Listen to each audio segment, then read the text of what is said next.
ஐப்பர் டேய் எல்லாம் கூற மேல ஏறிக்கறாங்கடா குரங்கு மாதிரி 150 வா ஏறுமா பார் முழுசா சந்திரமுகியா மாறி இருக்கிறவன் மனைவி கங்காவை பார். ஐயோ குரங்கு மண்டானே குரங்கு டேய் யாடே அடுத்த மேட்ச் அவன் ஸ்னைப்பர் எடுக்காதீங்க நான் எடுக்கறேன்டா டவுன் ஸ்னைப்பர் நான் ஒரு தெலுங்குடா நேரா எடுத்துங்கடா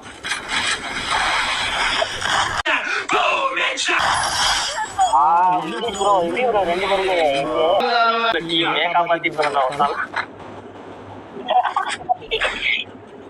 ஒரு கிலோ ஸ்னைப்பர் போடுடா நீங்க ரெஸ்டடே நான் காப்பாத்து டிஸ்கனெக்ட் அடிச்சிட்டா கொஞ்சம் பேச மாட்டான்டா அவன் சந்தோஷமா நடங்கடா ப்ரோ இது அண்ணி ஆதிக்கத்தின் சதி ப்ரோ யாரோ எனக்கு கிக் அடிச்சிட்டாங்க ப்ரோ யாரா உனக்கு கிக் அடிச்சா அப்படியா ப்ரோ